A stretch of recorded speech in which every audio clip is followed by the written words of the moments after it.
Dumbbell shoulder press. Watch what I'm doing through the form guide. The 3 most important things to look at. You can see at the bottom of the exercise.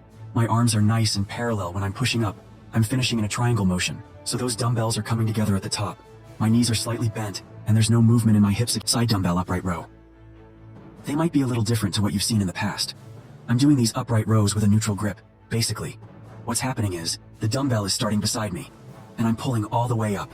The dumbbells are just running up my ribs now. In order for me to do this, I've got to make sure that I push those elbows back, focusing on keeping the vertical lift. Dumbbell lateral raise.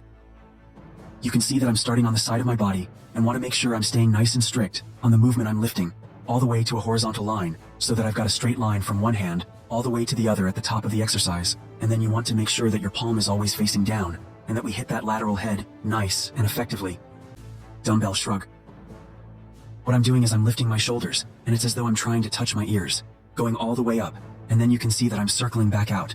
Now, you want to make sure that we're not doing any upright row. I'm keeping those elbows nice and still, and just working through lifting the shoulder, and then circling back out. Modified Tyson push-up. So my arms are mid-width, not wide, not narrow. You can see I'm bending my knees at the bottom, dropping down, and then pushing into what looks like a downward dog stretch all the way down, all the way up.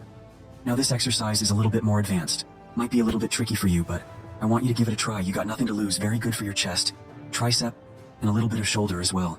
Dumbbell fly raise. I'm starting really wide with the arms and my palms facing forward, so we don't want any adjustment there.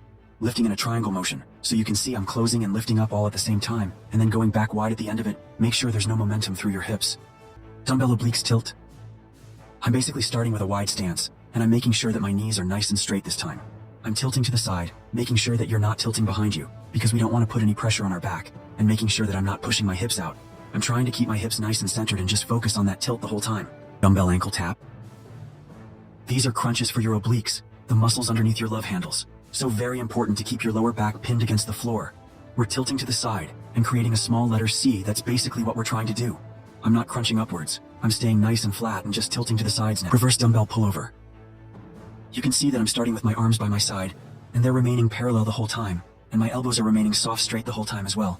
So all I'm doing is I'm rotating at the shoulders, going from this horizontal position here to a vertical position there. So I'm using my biceps, shoulders, and my chest. It's a fantastic exercise, so we want to make sure that we don't go past vertical.